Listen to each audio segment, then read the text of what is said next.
The nation is under siege. The nation is under siege.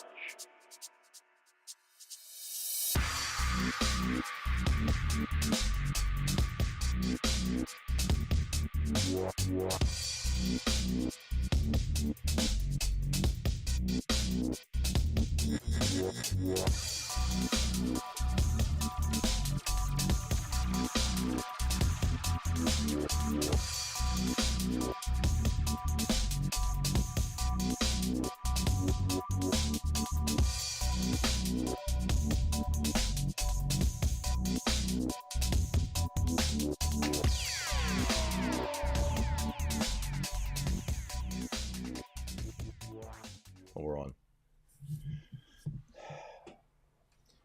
Ladies and gentlemen, welcome to Divided We Stand. Yes, this is Divided We Stand on Facebook and YouTube. If you are unfamiliar with our channel and with our webpage on Facebook, we ask that you become a member and or subscribe. We are not a monetized channel. We don't look for anything. We just want you to join us and commiserate in these awful times. It's getting worse. And we are also on Facebook, quite a very popular page there. And Dave will be telling you a little bit more during the show about some new things going on related to Divided We Stand. So please hold on and watch the show if you can until its entirety. We've got a lot to speak about tonight in this hour. So we hope that you'll join us, you'll share this, and more than anything else, participate, because that's where Dave and I feel like we're doing something, and I think it's important. We know it's important. Dave, let me see if I can switch to Dave here. Hold on for a second, Dave. Gonna get to my what the hell is this? Almost there. Here we go. Dave, good to see you. Good to see you too, Brian. What's new in the life of David? Let me just say that a couple things. This is beyond this past week for a number of reasons, none of which were personal to be, exact. We're not talking about any tragedies in our lives, but we here in Crystal City are right on top of two tragedies, which I want to speak of tonight. And yet, of course, with Donald Trump, they're related. Okay. So let's go to you first, though, Brian. Your thoughts for the week. It's certainly, let's look at it this way. We just finished week 2, which according to my calculations means we have, 150, about 170 million more weeks to go. I don't know how many more. Seems like that. No, it will seem like infinity for sure. So what do you think, Brian? What struck you this week? And before we do that, let me say to everyone, again, it bears repeating that Trump and Musk are following the Steve Bannon playbook. And Steve Bannon had stolen from Roy Cohn. And Roy Cohn, of course, is a shyster lawyer who was the brains, if you would call it that, behind the Joe McCarthy era, and is the brains behind Donald Trump.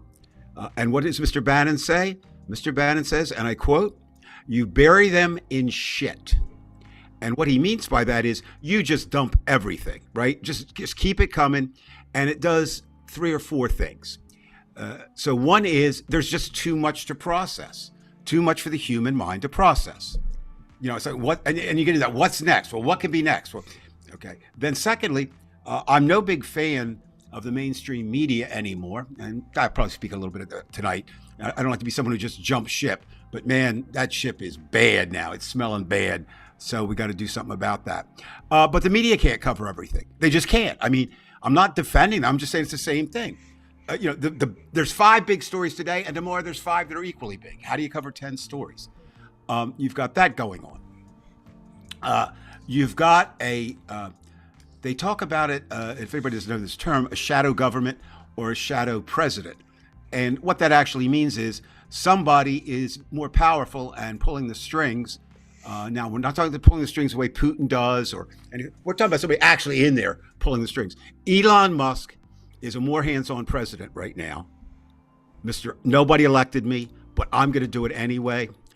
So we've got that going on, and everybody, I would think, this week in some way was affected. So Brian, speaks for every man and woman out there who's not a Trump fan. What was the worst First part of of all, the week? Dave, I want to tell you that the video on Facebook was just removed because of sexual content. Well, because of Brian, the thumbnail. Brian, stop. I'm going to explain to people what that is. What happened, ladies and gentlemen? Brian cares so much about you that he decided that he would have what is called in France a menage a trois. And his two partners, one was Marjorie Taylor Greene, and the other was Laura Loomer. And Brian wanted to show some things. And is that correct, Brian? And you put it out? Is that, or am I off base? What happened? By the way, I'm just getting more things. I've now been banned until the end of tomorrow. I can't use any groups. I can't start or join calls. So, Well, you know what? fuck them. Well, we'll come back to that. Well, at least I know what I can and I can't post anymore. Well, of course, again, ladies and gentlemen, not everything is new. But we can expect there is a difference in Facebook from 2 weeks ago, right? What's the difference? Zuckerberg, who is now has his lips puckered right around Donald Trump's anus. You might get banned. I do not care.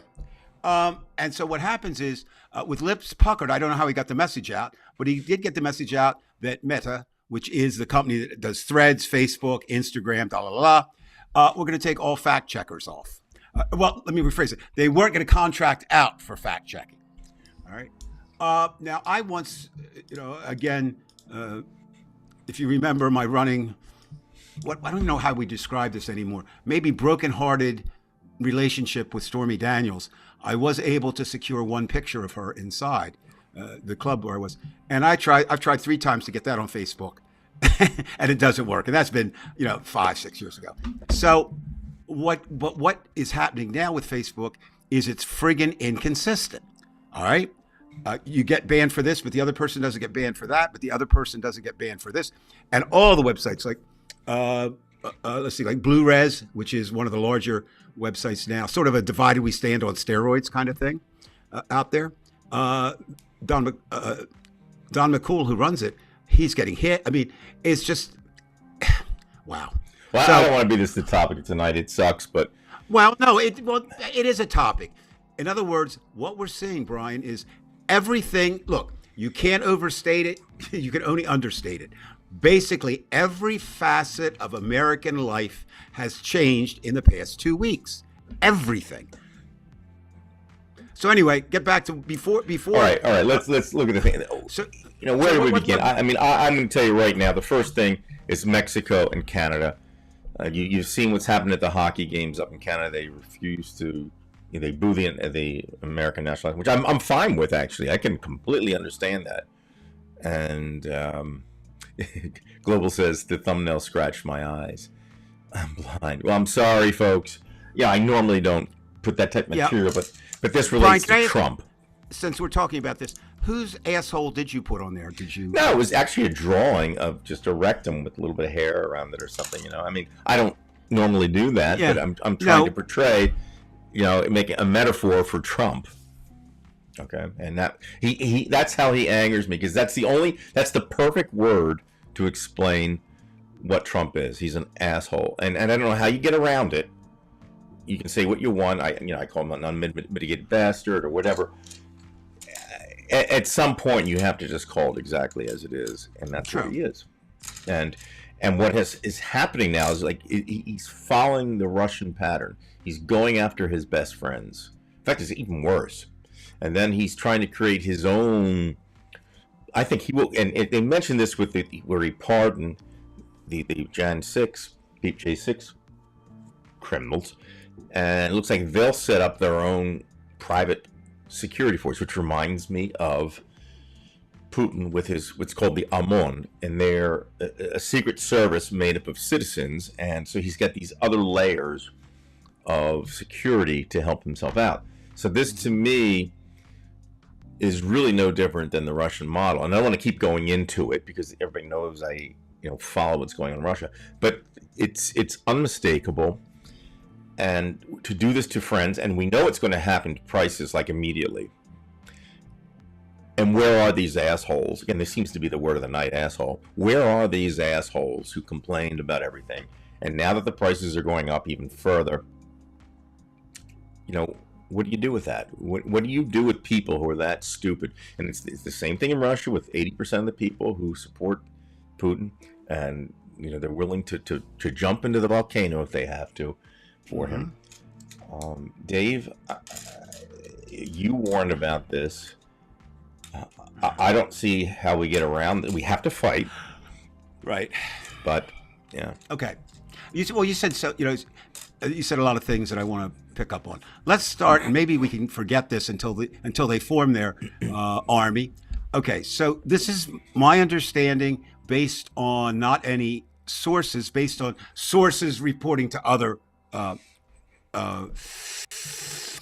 sources who then report to somebody's and it comes back around. Anyway, I believe this sounds like Trump. See if you think it does, ladies and gentlemen. So they had a meeting about what to do about the January 6th people. At the time, J.D. Vance, for a moment, took his lips off of Trump's ass, wasn't puckered up, and he said, and I'm paraphrasing here, but it's pretty much, oh, of course, no, we won't. We'll take a case by case basis, and we'll look at, and we're not gonna send anybody out who's violent or that kind of thing. Okay, and the young lady now, the 27-year-old young lady who is now the press secretary, said, "Oh, no, no.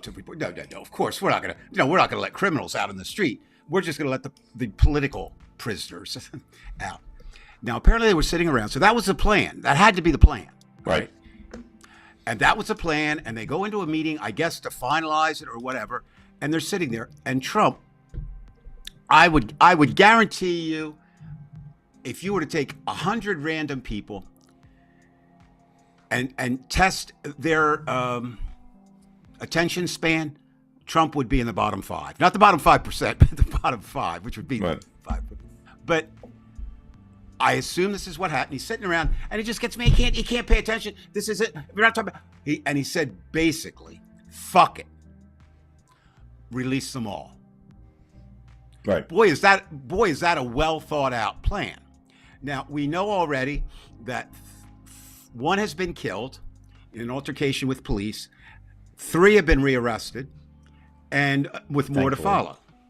Now we also know that a few of them have made statements saying, "Well, Trump might not be able to take these people on, but we will get our justice." Now, what their justice is American injustice, right? So it has to be unnerving for people who think about this stuff, me included, to think that there is a vigilante, something worse than that, something worse than we've ever seen, people on a mission to kill, harm, and destroy a third of America.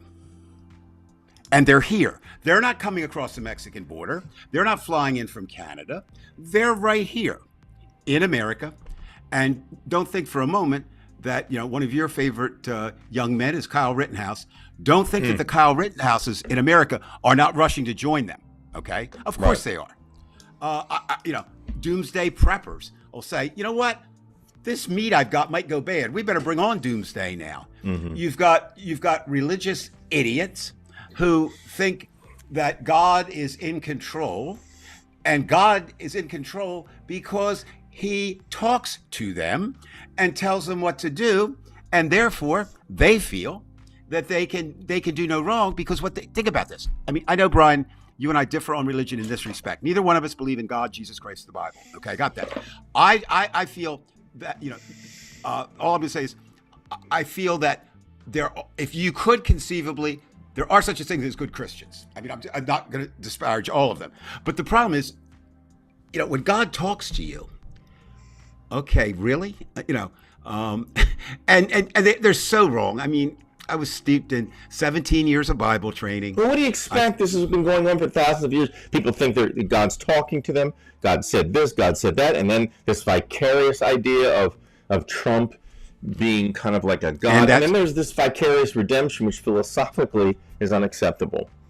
No, I agree with all of that.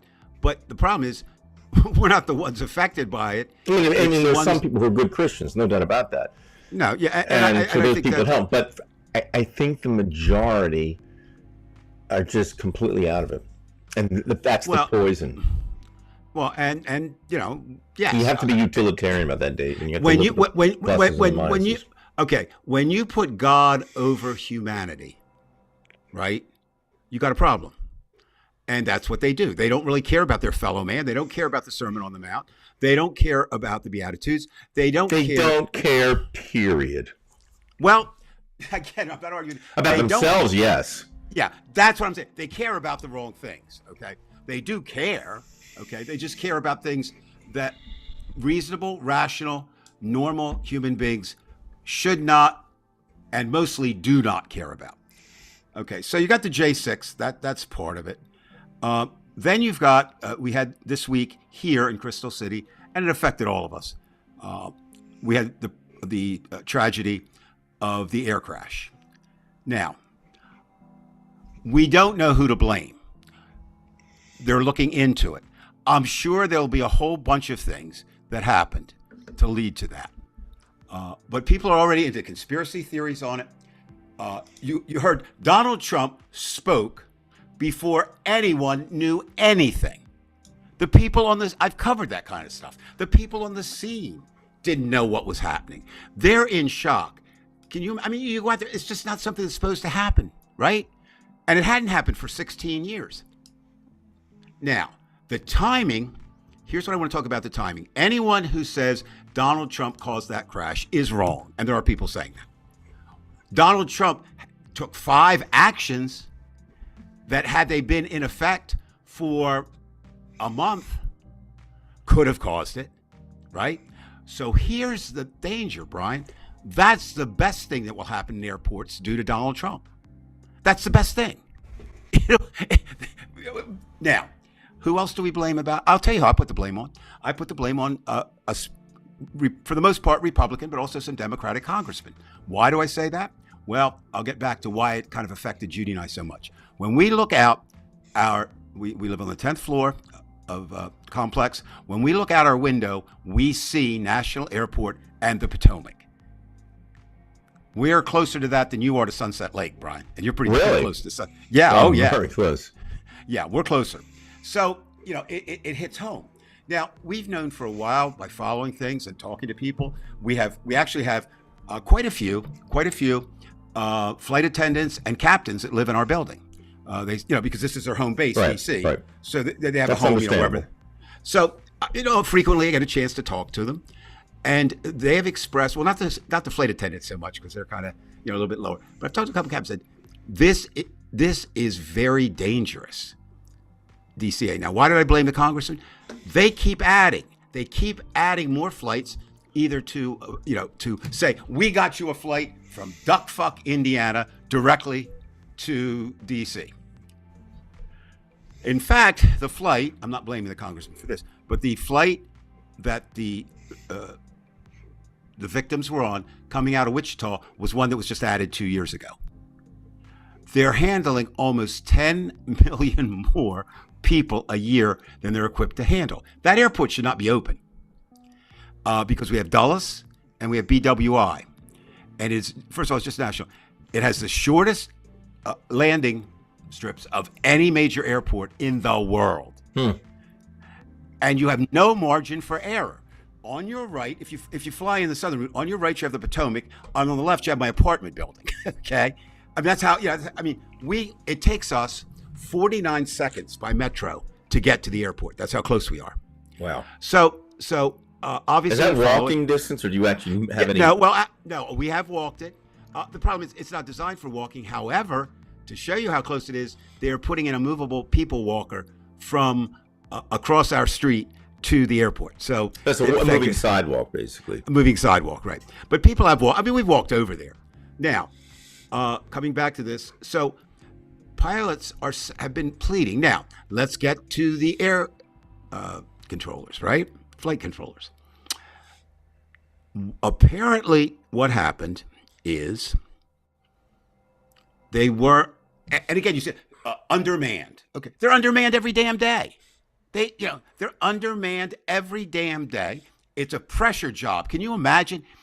Too many planes, and then you add to it the military planes taking off. There are all kinds of helicopters coming in from government, crisscrossing. And I think if anybody's flown into DCA, you would know there's just not a margin for error. There's no margin for error. And there is such a thing, Brian, as an accident. And this may turn out to be that. We don't need, but accidents often are set up by actions. I think what they're going to find is this is an accident set up by actions in terms of too many planes, too few air controllers. They have one of the, the experts who say it's one of the most pressured jobs in the world. You can understand that. Can you imagine you're the lone, and there should have been two, one on the helicopter and one on the plane. There weren't. There's some question about why. I mean, there could have been somebody went home, could have been somebody was sick, somebody could have been in the bathroom. If you only have two, they got to eat, right? Could have been he was out for dinner. I mean, and it's not, but it would be another, if pilots weren't warning them. The guy Sullivan, the guy who Sully Sullivan. Sully Sullivan. He came out today with some really interesting things. He said, pretty much, quote, "It is the most dangerous airport to fly into in the world." Now, Trump, as I said, I'll blame him for everything that he deserves. Sully Sullenberger, yeah. Okay. Yeah, Sullenberger. And so what happens is, it's not going to be pretty when the report comes out, but we saw three things to get back to Trump. Number one, he will speak before he knows. That is horrible. That is horrible. But he does that to inoculate himself in so many ways. I don't know what he does it for. I'm not arguing with you. I mean, that's the end result. But I mean, I just think, oh, I'm smarter than you. He said, did you hear that? He said, well, common sense. Motherfucker, you ain't got jack shit when it comes to common sense. Well, that's what Joey's mentioning is exactly kind of what we're talking about. He immediately blamed the Democrats. Well, of course. And then he did that. He actually blamed, diversity, equality, and the DEI. Now, then things, Brian, this is what's got me going. I mean, it really does. Things just, okay. So three military veterans, all veterans of that particular helicopter and that particular flight are in there. And they name two, and they don't name the third one, right? Now, I don't know why they didn't, except she turns out to be a woman, right? And now people are saying, well, see, that's what President Trump was saying. There shouldn't be, that's why we got, whatever his damn name is, Drunk Peter. That's why we got him, because he'll take care of that, because he doesn't believe women should be in the military. Right. He believes they should be in his bed. Yes, so he can show him the right-wing Christian neo-Nazism. Now, now let's look at what Keith has to say here. Set up the population through fear of economic. Put that back up just for a second. This one? Keith had just fear of economic, lack fear of other races and differences. Keith, I know right now you're the envy of many because you don't live in this country, and many people would rather be where you are, and I understand that, but you're right on the money. Now, Global here says congressional federal government owns Ronald Reagan Washington National Airport. That is correct. And what they do, Global, as I kind of mentioned here, is, now here's an irony, Brian, for you. When we arrived here 13 years ago, we still live in the same apartment complex. You could go over, it was the only airport in the country. I could go over there and go in there, even if I wasn't flying. They had restaurants there. We did our Christmas shopping there. That's interesting. So I'm thinking, even then it bothers me. This is, you've got the more politicians are flying in and out of that airport. You would think the security would be the strictest, right? I mean, It shouldn't be, it should be. But anyway, then they redid that, and now you can't. But again, we see with Trump that even though he did not cause this problem, he has already exacerbated it on other airports. Did you see the note, by the way, and where, or not the note, the email he sent out, basically saying, quit and I'll give you some money. That's really what it was. Basically, he's he trying wa- to buy everybody out of the buyout. Yeah, and what he'll do is now The, maybe he's going to put the J6ers into air control. Who the hell? If you lay off, okay, is there anybody out there, anywhere, who'd say that we don't need air controllers? You know who would say that? There is one person. I would imagine Donald Trump. Nope, Elon Musk. Why, Elon he wants believes to have his own, or he, no. Elon believes that machines are better suited than humans to do things. That's because he makes billions of dollars off of that. not at this Well, moment in time. How come his cars are catching fire? How come his rocket ships are blowing up Yeah, on it's the not path? there yet. That's true. No. So, but anyway, here's Trump again, like that. Fuck it, release them all. This kind of thing. Well, just give it to everybody. We'll just buy. Where are you going to replace the people? Now, the idea is, on some things, honestly, there are probably some positions in federal government, state government, local government, county government, schools, whatever, that could be eliminated. We all know that. But you have to be scientific about it. You have to say, maybe you do want to buy out some older people. But see, air controllers, until they get decrepit, every day on the job makes them better. Does that make sense? In some jobs, it's like, like in football, every day you're closer to your retirement because you can't only go a certain amount of time. Here it's not. Let's see. Brian, here in we have the right-wing movement in full-blown action too. Unfortunately, and I'm not smart enough to know this or understand why. It appears, Brian, and of course we know Russia, which you are an expert on, and tell us about, and make a legitimate comparison. Anyone who doesn't see us headed toward the Russian idea does not know what they're talking about. Especially when it comes to schools, because just even today, if you look at what I posted on Facebook, you see that they are going to, I don't know, call it whatever you call it, get rid of the wokeness, so to speak, in the schools. Right? Well, I don't know, Brian, I had more problems with kids being asleep in my class than I did being woken. Look, it's ridiculous, but people buy it. Now, you say, well, who would buy it? I'll give you an example. We're in New Orleans, a little while ago, around Election Day. And I decided, since I'm in the South, whenever I'm in the South, I try to listen to the Southerners and try to figure out what the hell's going on down there with their money. And this one, he was not from the South. He was from Indiana, which is might as well be the South. But Brian, he got so angry, not at me, on the street, we were talking about two of his children, because he sent them away and they came back woke. I mean, he was like livid at them, at the school, at education.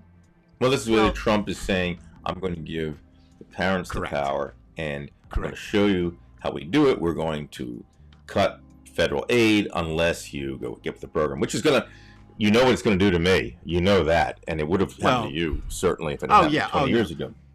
Because at one point, I think Bridgeton raised 7% of its school budget Right. locally, and 83% through state and federal funding. Right.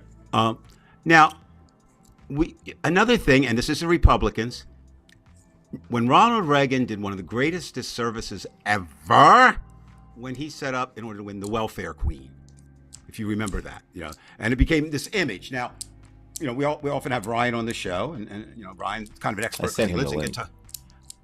Well, let me say, so from time to time he appears as our guest, and he knows, because he lives there. It's true. Kentucky gets the highest rate of return of federal dollars of any place because they got a lot of poor people. They're white. I don't begrudge them getting it. I do begrudge them saying that no one else should get it. I do begrudge the fact that they don't see that what they get is the same thing. Is the same thing as these welfare queens that really don't exist. Right, absolutely. And they're doing this. Now, people have said all week, and I'm sure you've heard it, you might even thought it too, when do Trumpers come around? I'm going to tell you, never. Never. If you voted for Donald Trump and you supported him through these 2 weeks, I can't conceive of one reason why you will leave him. It's the same as I said, and I continue to say, if the massacre, the gun massacre of little kids in Sandy Hook did not change people's minds, nothing the fuck will. Nothing will. Then somebody said, well, wait till they get Not the even the disease. Bible. Well, because they don't understand it, they don't read it. They listen. I've said that before, right? Not because I'm that smart. It's just true. They say If they you love are- it. Whatever they love, they don't read. Well, or what I'm understand. saying, basically, this is true. To be a Christian, you must submit yourself to an authority. And you other must than- know what is the platform of the religion, I would think. But They know the platform of Trump more than they know the platform of Jesus. Well, actually, that's interesting. I read a column this week that said, Trump is the first person who has no platform. He doesn't. He just makes it up. I mean, he doesn't, and he's right. And they said the danger of that is now it really is a cult of personality. It would almost be easier to deal with a cult of policy, right? Should guys are still buying into this strategy, trying to figure out who's to blame on the micro, but not around the larger picture. USA is facing a major economic and social shock. Let's get back to that. Brian, you're not only an expert on Russia, but you're really, really pretty sharp, and I'm not, on the economic issues. So we put these tariffs on, which you mentioned earlier. What happens tomorrow when the stock market opens? Well, I think it depends on the companies. I think if it's an international company, that creates a problem. So that, and for those stocks, you would think, I'm just talking off the top of my head. And generally what happens when the stock market goes down, the bond market goes up. It's not always the case, but it's generally what's going to happen. People are going to shift everything into bonds, which is safe. And then you say to yourself, well, if it's safe and Trump's president, well, he's probably going to do something with the FDIC. And then once he gets rid of the FDIC, then you have essentially, you'll when you get your bank account, it will say nothing's insured, and they can't guarantee you're going to get your money. And then what do people do then? Do you put the money into your mattress? Well, you know what? That brings up an interesting point, Brian. My father and excuse me, my uncle by marriage in the family both grew up during the Depression, and they took two very differing, what should I say, main points away from that. My Uncle Norman did not believe in banks and hid his money literally in his mattress, among many other places. Always fearful that something would happen to it. My father took a different thing. He spent a lot, but he made a lot too, because he was a gambler. But I mean, he did keep some banks, but not, not the way other people do necessarily, because he wanted to spend it, and that works too. But what does happen? I mean, what do you go to the bank, before, and you say, give me your money? I mean, give me my money back? They don't have it there necessarily. I mean, they got the $200, but if they that's the whole point. The FDIC, if everybody went to get their money, there's not enough money in the fund to do it. It was only meant for the 2 or 3 banks that failed during the year, and then they just simply shift that money into another bank that is successful. Well, surprise, ladies and gentlemen, if we have a complete bank crash, the FDIC can't help anybody. And maybe they could even print the money anyway. I mean, the Bureau of Engraving could print money, but then of course then you have the same problem you had in Germany. So we are fucked. Yeah, we the keep end going is there. near, okay? And this is a guy who's not the conspiracy guy. I am not. My feet are firmly on the ground. But my basic understanding of economics is this can't work. I think by now most people realize tariffs are a tax. But if you just use common sense, the product's more expensive, people don't buy it. Those people who make the product are now not going to make as much as that product because people aren't going to buy it. So the demand will be down. Supply will go down eventually because the demand's not there. People lose their jobs. Unemployment rate goes up. Prices go up. Inflation will go up because you won't have the substitute products there. It's very hard to get a substitute product in many cases. So we're screwed in that sense because there'll be fewer of it. Just like, say, with the bird flu, you see what happens with the price of eggs. So it's economics at a basic level is very simple. In fact, people used to joke when I was in college that economics is watered down accounting. in a certain sense, it is. I mean, because you can figure out. I mean, when it gets in depth, it gets difficult. But the basics about supply and demand are very, very simple. And this is not something that you have to really look deeply into. The tariffs are a tax, and there you go. We have a problem right from the beginning. So prices are going to rise tomorrow. If you think they're rising now, you ain't seen anything yet, and we're not going to have the products. And China is going to benefit because Canada's going to switch to wherever they have to go. Mexico is going to switch wherever they have to go. We are screwed. Well, you know what? And it won't be. I mean, Probably what he wants. Well, yes, and I kind of saw that. It was interesting when Judy and I spent time in Cuba, which was now 13 years ago.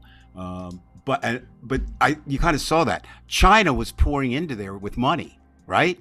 Because they wanted to buy the influence and become. And I thought to myself, I said, wouldn't that be weird that we thought, with the Russian influence in '62, and we were 13 minutes away from nuclear holocaust or something like that.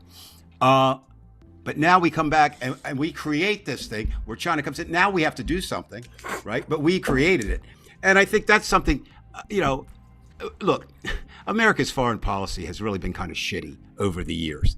It really has, because we are an empire. We are. And what Trump doesn't understand, which I don't get, he's supposed to be such a good businessman. We know he's not. But just the idea of the fact that if you mess with Mexico and you mess with Canada and you mess with some of them are going to turn to somebody else. Right? And they have the resources to do it.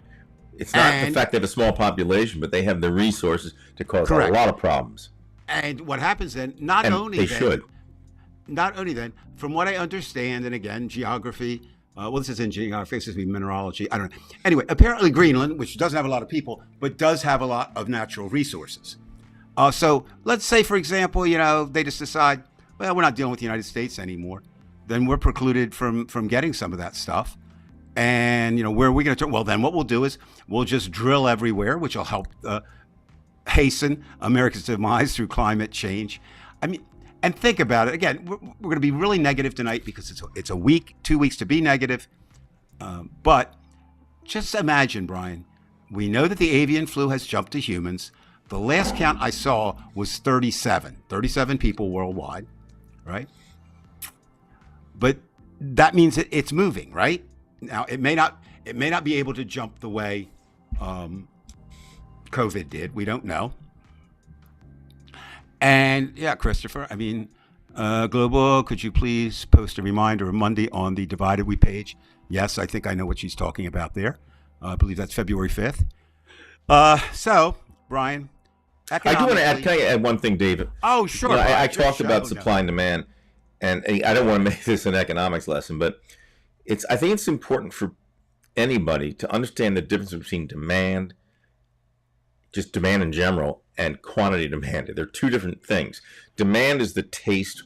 It's essentially, there's a few things, but the taste for a product. Like there could be a demand for pizza because people like it, whether you can buy it or not.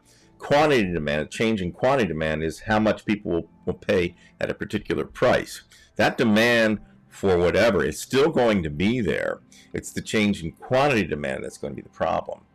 And right. That's where you're going to see the supply and demand change, and therefore the price is going to go up. But the demand will still be there, and they will not be able to fulfill it. And unless you can find a substitute good, or you can have a quick, I don't even know how American tastes all of a sudden, it'd be like saying, oh, well, the kids don't have TikTok, so they're going to change their taste about TikTok. No, it doesn't work that way. I don't like all of a sudden tomorrow decide. I'll give you an example of where can change in a weird kind of way. If Dave is used to eating cheeseburgers and all of a sudden becomes a billionaire, and now he's going to eat steak instead, because now his taste will change because he knows steak tastes better, or filet mignon, or whatever it is. That's a change in demand. But a change in the quantity demand is what we're looking at right now. And people have to be really careful when they say the word demand. And we loosely say demand as if quantity demand and demand are the same things. They're not. They're absolutely not. And this is the problem we have, because the demands will still be there. The tastes of the American consumer are the same, but the supply won't be there, and what supply is there is going to raise the. It's unavoidable. It's so simple. You have more of a supply, the price will go down, and I don't know what we're going to do. And it has such an effect on employment that I don't know how you make up for it. It's like telling Russia, okay, you have all these sanctions, so you'll make the shit yourself. I mean, the Russians kept saying that. Well, who gives a shit about the Americans? We'll make our own, iPhones. Whatever. Well, they're not doing it. They can't mass produce this shit. There's too much corruption, and they don't have the things set in place. So we are screwed. We're screwing ourselves, which makes me think there's more behind this than just simply dumbass, which he is. But, yeah. Well, I mean, there are reports out there that he's been a Russian asset for more than for 30 years. Now, whether he likes it or not, he's a Russian asset. Well, I mean, it makes sense, right? The man doesn't have any common sense, despite the fact that he said he did because it had to be the helicopter because common sense tells you that. I have a lot of common sense. People, you don't have jack shit, you know. T-Bone, good to see you. Everything we ever go, if I could let me put it on again. Put that back up. I'm gonna put it up so you can see it. Yeah, by within 2 years or less, Donnie the convict damages won't ever be reversed for 2 or more decades. I would love. This is what you're saying, Dave. That's what you were saying. I'm saying, Mr. Bone, I would love to argue with you, and I can't because you're right. Now, Americans, like everyone else around the world now, wants instant gratification, and we've got it. Our phones, right? I mean, we got this stuff. Well, do you know how long it took to get rid of slavery in America? We bring that up, Judy. Do you know how long after that happened? We went through bogus Reconstruction. Then we added Jim Crow. Then we added... It was like over 400 years we had slavery. 400 years. And we're still in it. I mean, not in the slavery part. Wage slavery, that's for sure. Well, so what happens is, do we really have 400 years if Trump fucks it up so badly? So we have to look at ways. Well, that's going to be interesting, Antagaya.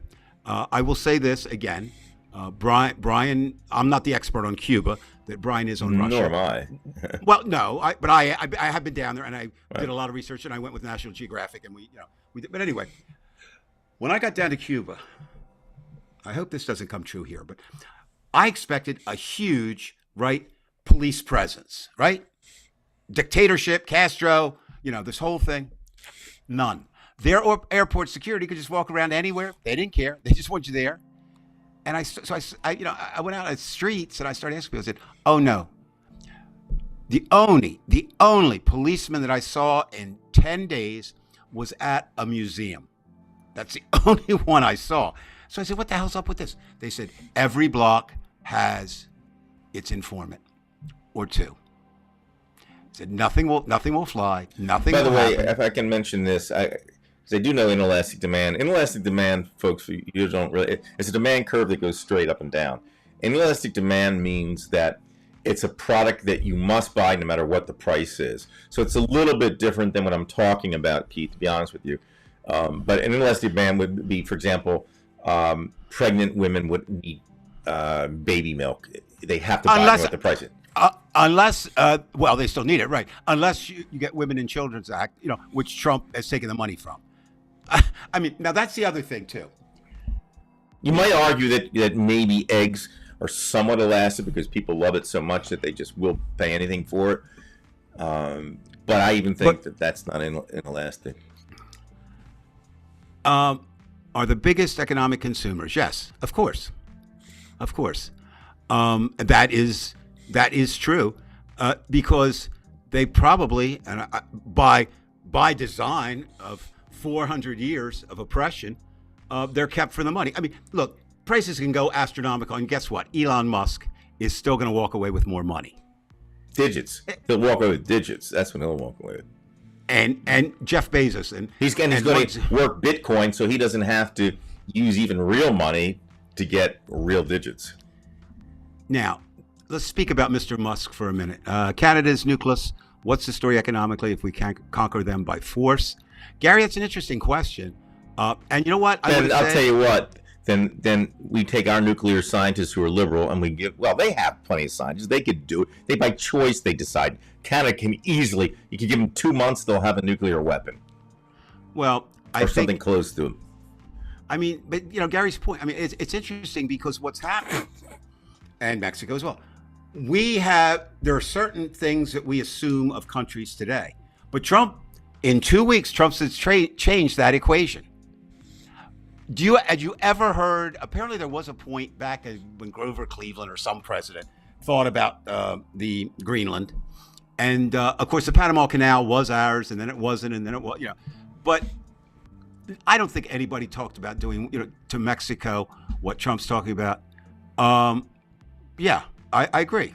Right. The past is well, what is it? A Faulkner driver says, of the past. Yeah, the past is not even the past. That was Faulkner's favorite quote. Mine is, and you don't have to be brilliant. Oh, I did email you, Ryan. It's in your email. I at least unless the email is wrong, I sent it to your email. Okay. Yeah, we need Ryan to balance this out. The idea is though, with this, I mean, stop just for a minute. Everybody just pause for a second. Close your eyes and just try to run through your mind how many changes to what America was have happened in 2 weeks. Wow. And that's 2 weeks. Now, a couple ways. Brian and I talked maybe 5 minutes before we do this show in the green room. And I said something to the effect, I said, well, one of two things. If Trump can keep up this pace, we can't react fast enough. But, is he, I don't want to, well, I am going to use a sexually kind of deviant term here. But, at some point, you blow your load. And, will that happen? And if so, and who will be able to stop him? Now, again, there are heroes. Okay, there are heroes. Let's not say side the fact. You've got the bishop. All she did was say the right things that Christ would do, and she became an enemy of the state. I was fortunate, like I said, when I live here, it's just by luck. I happen to have... Which now what will happen to Jesus. If there were a Jesus and he came back, exactly what would happen. Well, guaranteed. Anyway, I would just love to see it because I know it would happen. You never know who you're going to talk to when you strike up a conversation in D.C. And I happened to strike up one with a couple of very, very, very refined older women in the National Gallery of Art. Well, I was waiting for Jude. And one happened to be personal friends with Budi, the minister. And she just said she's just the most amazing person. So she said it didn't surprise her that she would do that. We also have the 17 overseers who refused and took court action already. We had the woman, I forget which department it was, she refused to go and she was escorted out. Now, these are little actions, but little actions, anything you can. We need to, okay. Remember the saying, throw a cog in the, or throw a wrench in the cogs of the machinery. Well, these little things we can do, and are being done. Do not look, ladies and gentlemen, for the Democratic Party to help you. It's not. It's just not. They're not equipped for it. But you do have people speaking out. You have AOC. You have Jamie Crockett. And do we get to notice anything here? Adam Schiff. And Adam Schiff. There's a handful. Right. I think he's going through the worst of it with the Republicans. They want his neck. Well, they want everybody. They want everybody's neck. Now, you're hearing a lot about this, and it's not a bad strategy, but you got to have two. You got to have a long-range strategy and a short-range strategy, right? The long-range strategy is to maneuver to get the positions, to get Congress turned around in 2 years. Two problems with that. One is we might not be here 2 years unless we can slow Trump or defer him down. Or secondly, the way the 2 years are coming up with who's up for re-election and where they are, it's going to be really hard. unless the country's just in such bad shape that nobody wants to be known as a Trumper. Now, I would be interested to know, and I don't have enough people who are Trump supporters even to ask. But has anybody? I haven't seen anybody with any power anywhere say in these 2 weeks, maybe I better rethink this. Right? Bezos is filter boogie. Now, the ones that really get to me, Brian, the two areas that I'm closest to, because I spent 50 billion years in them: journalism and education. Education is a prime target, which you talked about tonight, and that's just the beginning. And that's the fundamental too, because that's where you start everything. Once these kids are indoctrinated, because they're trying to call it anti-indoctrination, which really it's always the opposite. Well, no, it is. I mean, that's indoctrination. And I will say, for years here, when they still had think tank meetings, which they don't anymore, that you could go to, I argued with a lot of educational experts at Heritage and AEI and Cato about this. But their mindset is they really believe this. They really believe that on the high level, on the higher plane, that education in America is abysmal and it could be made better. And I don't disagree with that. But the way they want to make it better is only going to make it worse, and that's privatization. Right. And really, it's sort of like, if you think about it, look, the snake charmer preacher in Arkansas doesn't want his congregation to understand that. He wants to keep the snake charmer going, so he keeps them deliberately ignorant. Right. And meanwhile, taking a good look at what's in the congregation there. Well, that's always been. Look,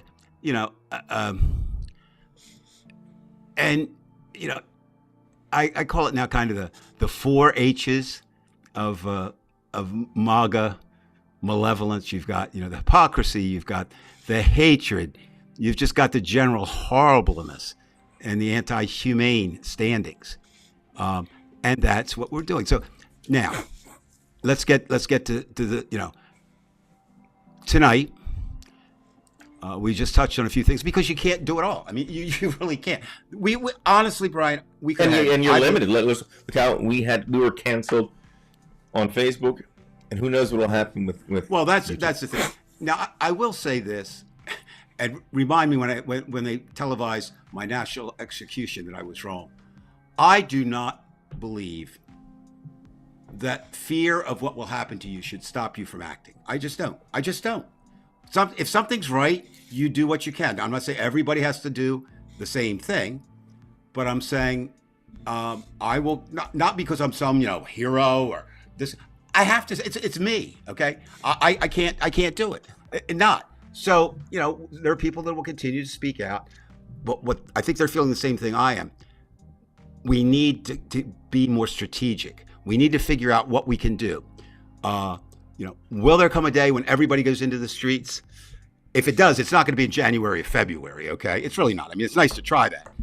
Weather's going to keep people out. So as we begin to wind down here, what I want to do, Brian, is spend a couple minutes, because this is our big family. We have let me rephrase this. This is our intimate family. Right. Our big family is on Facebook. So I want to tell our intimate family first what's coming and just highlight in the next few. Over the next few weeks, I've gotten together here with a group, and we're going to take Divided We Stand. I'll still be with this, but rather than invent our own thing, we're going to have a branch called Divided We Stand DC.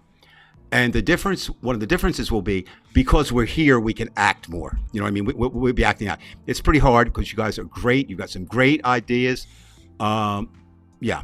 Okay. We got it. Thank you, Brian. We're certainly looking for that. And again, I'll be in touch, as I say. So it's not a competition, or it's an addendum. We're working together. This is for synergy. Yeah. Well, yeah, it is. And now a couple other things tonight that I would suggest. It's sort of like Divided We Stand on steroids. And Brian, their leader, I said Dan McCool, who is the Brian, who is to Blue Res what you are to Divided We Stand. He spent all day trying to defend their positions. I mean, they're much bigger. So if you submit something to them, they have to approve it, which we're not. I mean, that's not bad. I mean, that's hard, but they have, and it's not censorship because again, you control. If you have a Facebook page or whatever, you control it. But I would suggest if you're not familiar with, check it out, Blue Res.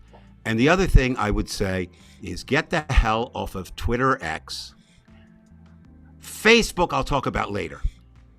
But let's start with Twitter X. Get the hell off of there and get to Blue Sky. Now, I don't have a nickel in Blue Sky other than most all the people there. Let me rephrase that.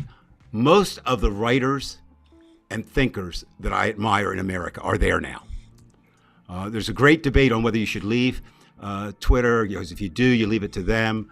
And I can see that breaking down on all different ways. I do not post on Twitter X. I do lurk, but then I also lurk on Donald Trump's Truth Social. That gives me ammunition and gives me ideas of what to do. I don't advise others to do that. And for whatever you do, don't ever go on the dark web. Don't ever do that, people. Just don't. You don't want to be there. Trust me. So again, that's something I've never done, Dave. Never go into the dark web. Well, it's not easy to do. You have to know how to get there. Well, I mean, it's not. Well, luckily, I don't know how. No, and you are lucky. I mean, I'm not being facetious. I mean, it almost makes you wish for the end of humanity right now. I mean, that's how bad it is. I mean, it's beyond political. Okay. Anyway, so in the weeks to come, we'll be talking more. I hope when we do a project down here, not that if you want to come down and do it with us or support whatever. The other thing I would like, and we're going to do this, Brian. So when that's tonight, in March, when we start shows, we're going to ask everyone on Facebook and everyone on this that listens to this show to please bring one more person to this to Divided We Stand. But you can do it now. But here's what happens. I know of Divided We Stand people who've invited 9 people to join. All right. But none of them answered the question, right? So just hold off on it. But what we'll do is, I think, we're doing the same thing down here with what we want to do. We're going to ask okay, let's use you, Brian. Say you weren't who you are, and you want to send somebody. Just send, you just send, I approve of Gary Peacock, and that way we'd have a handle. But really, we got to be. It's not even. It's survival, ladies and gentlemen. It's not even winning. We have no chance of winning unless we can get together and do something. But I don't know that we can survive in these isolated groups. I just don't know. No. Well, we got to do something, so we do something. And this is right now what we're doing. So, Dave, I want to thank you, and I want to thank everybody else who's out there. It's been kind of a weird week for me. My wife has COVID. She got it. And Brian gave it to her, and Brian gave it to her. Well, as far as I know, I didn't, because I tested negative twice. And her doctor had COVID, and a patient of her doctor had COVID, and they weren't wearing a mask, and there you go. So you can get it in the hospital. I don't want to say anything, but I was sick, but I didn't have COVID. But my understanding is the way you took the COVID test may not have been the best way. You just looked at it and then walked away. Is that true? Is that true? Yeah, okay. We got one funny thing tonight, and that was it. So, all right, Dave. We will not be on next week on Sunday. Absolutely not. That is impossible for Dave or for me. We are both Philadelphia Eagles fans, and we know what's happening next week. We are going to leave the political realm for 4 hours and get out of it. And ladies and gentlemen, Brian's spiel is always, we don't take anything, we don't monetize. But I am asking an appeal tonight to each and every one of you. I have found the ideal ticket for me to go see my beloved Eagles at the Super Bowl. I think it's a great bargain. It is only $525,000. It puts me right in a super box with the people like Bezos. Do you realize, you don't think the Super Bowl's big? The 2 largest private yachts in North America are now already docked in New Orleans. So they can go. One guy's yacht is 13 stories. Okay, Ryan, the problem is then, I don't want anything to do with you. You might be smart, and you are. You might be really nice and human, but Okay, there Well, we you go. see, folks, Go we- now Dave is a lot like me. Dave and I both were terrorized with just these majestic collapses and poor teams of the Eagles and the Phillies and whatnot. So it never leaves you. It really, really doesn't. I mean, I had season tickets in the 60s and the 70s when I was a young kid, and all those years of losing, and then those games where they were close and didn't win, 1980, 2004, 2022. So it will be devastating for, you might not realize, but it'll be devastating for Dave and for me. But I'm sure it'll be devastating for some Kansas City fans and whatnot. But I can't worry about them, and they've won enough anyway. I don't know whether the Eagles will win or not. I have my hopes, but we'll see. Remember, ladies and gentlemen, I'm going to leave you with this thought. The best thing you could do to make the world a better place is tomorrow send me that $525,000 so I can get that ticket that I deserve. Now, somebody might raise a valid point. Well, what if 4 people send it to you? I will then spend that money because you want me to have it. So again, I'm asking everyone out there, it's only $525,000. My wife just walked in. She won't let me have it. Dave, can I ask you a sordid question, even though yes. Judy's here, but you've kind of mentioned something. This is a sick question, but I'm going to ask you. Go ahead. You don't have to answer. Yeah. If you had a chance to go to the Super Bowl or have 24 hours with your what's her name? What is her name? Stormy Daniels. Which one? Well, let me point that out. You can my friends, if I can call you that tonight that are listening to the show, they can help me solve that conundrum, and it's a real conundrum. You know, so just wait. If they send me the $525,000, I can have both. You can. You see? Why, is she going to be there? Or are you going to? Well, I think I can buy her for a while, maybe. Okay, that's right. She seems to have a number, so to speak. Yeah. Anyway, Dave, thanks a lot, and we'll talk before the Super Bowl. But we will not be on Sunday night. We'll either be on Saturday night or Monday night, one or the other. Ryan, I'll be in contact with you through your email and whatnot. I did send it to your email, so we'll see if that works and all that kind of stuff. Yeah. So good night, everybody, and just survive and live. All right, Dave. Thanks.